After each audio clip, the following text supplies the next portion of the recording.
Looks like the guy with the ready kit. The what kit? They had the bomb shelter or like the food for like if. Oh yeah. So we was really into that for a nice little minute.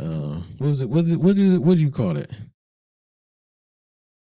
I don't know what you call it. I know because I keep wanting to say MREs, but he Not has MREs, but I know he has like it set up for like so it'd be like some type of like when the vaccine. What's that shit called? You can't really see it. Yeah. So like if a pandemic or if a natural disaster, that's the word, happens, bro was ready to go. He has everything set up to where he don't need nothing from nobody.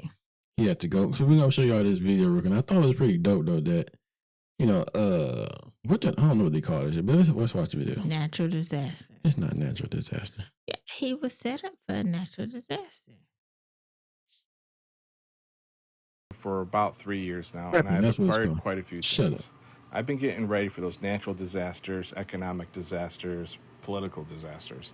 We stocked up on a lot of the short-term foods that you might use within 2-3 month period. Stocked up on your freezer foods, things you can store for a couple of years and you don't have to worry about it. We stocked up on home defense, family defense, self-defense. You ready for it? You need everything. We got a lot of things that a lot of people just don't think about. Ammo. A lot of times, a lot of people think it's pretty extreme. It certainly don't hurt to be ready for anything. You never know when your local water system's going to get contaminated. Even if you're on well water, something could spill and contaminate the groundwater. And having that long-term food for when you have to hunt it down for a long time really helps. We have solar generators, we have backup batteries, we have solar panels, and we have power inverters. Plenty of toilet paper to combat that toilet paper shortage. Toilet paper. Packing food away in Mylar is definitely something we did a lot of.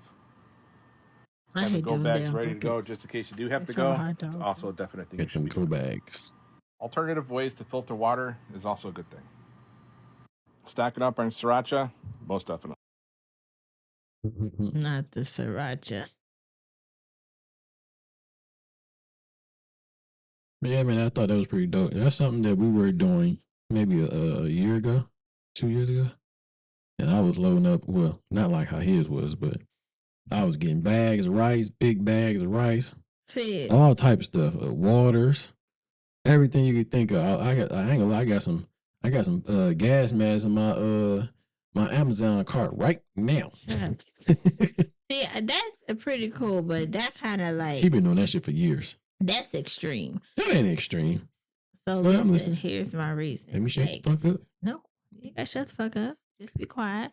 My thing is, like, I get it. I don't mind having some stuff, but like, you have all, I don't know, the spiritual person in me be like, if something happens, I'm gonna have something, but God got me. Mm-hmm. So in my mind, you walking by man, not by faith. With all that crap. I hear what you're saying, but there's nothing wrong to be prepared either. Though. No, that's what I said. It's not. So you can still be walking by faith and still be prepared for whatever's going to happen. And even if you're not, they say if you leave all that stuff behind, you still have a go bag to make sure, like, if something happens while you out in the woods, you got something to sleep, you got a tent to sleep in, you got pots and pans you can probably, start fires with, eat food with. You can still survive out here in the woods. So it's nothing wrong. I think that's fine. Yeah, agree. I'm sorry I cut you off several times. No. There's nothing wrong with him having that. That's why I just said it's a bit extreme. That's all. To me. Oh. Like, you can have the stuff, but I mean, he's continuing to do this, and he's already been doing it for 3 years. At that point, if I'm in a natural disaster and it's been 3 years, God, take me home. I don't want to be here with this. I hear what you're saying. I mean, again, it's not bad that he has that. It's just a bit extreme to me. I don't think it's extreme. I think, like I said, I just think it's him being prepared and whatever his family situation, how many kids, whatever he got, he probably like, I want to make sure we have enough for all of us to survive, and if need be, I can give some too. If need be, I don't know what his heart is, but you know what I'm saying. But at the same time, he just being prepared, and like you said, I get what you're saying. It's nothing that can really stop whatever it is that's gonna happen.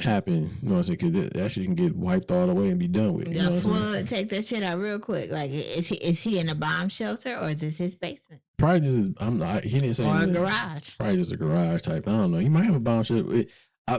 I believe if you done did this much in 3 years, you better have a damn You bomb. would think. You better have. You would think something underground or whatever the case may be, where you can, you know what I'm saying, escape to whatever, you and your family, whatever, whatnot. But you would think. But anyhow, that's a lot, though. You know what I'm saying? I don't think it's. Some people may think it's overkill. Some people may think it's not. I just think it's a gentleman, man, being prepared for whatever may comes and whatever happens. And you know, we've been in a little stay in the house for a little bit, so he probably was straight around that time. Like he didn't have to leave the house at all for nothing. Or did he start that because of that? Because COVID was in 2020. This 2024. He said he been doing it 3 years. I see what you're saying. So yeah, it's a possibility. You know what I'm saying? That's when around the time he probably started. Did we ever run out any tissue or paper towel? Well, that's not something I really cared about, to be honest with you. But we never ran out of it. I don't know. I'm telling you. Okay, whatever. You know what I'm saying? You said we didn't run out. We didn't. Okay. That didn't really matter to me. But, I ain't gonna lie to you. When the whole thing popped off, I was just kind of like, yeah.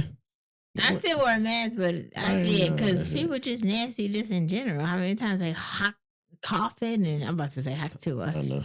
How many times they coughing and doing? I just So yeah, it was. Yeah, I ain't never do none of that.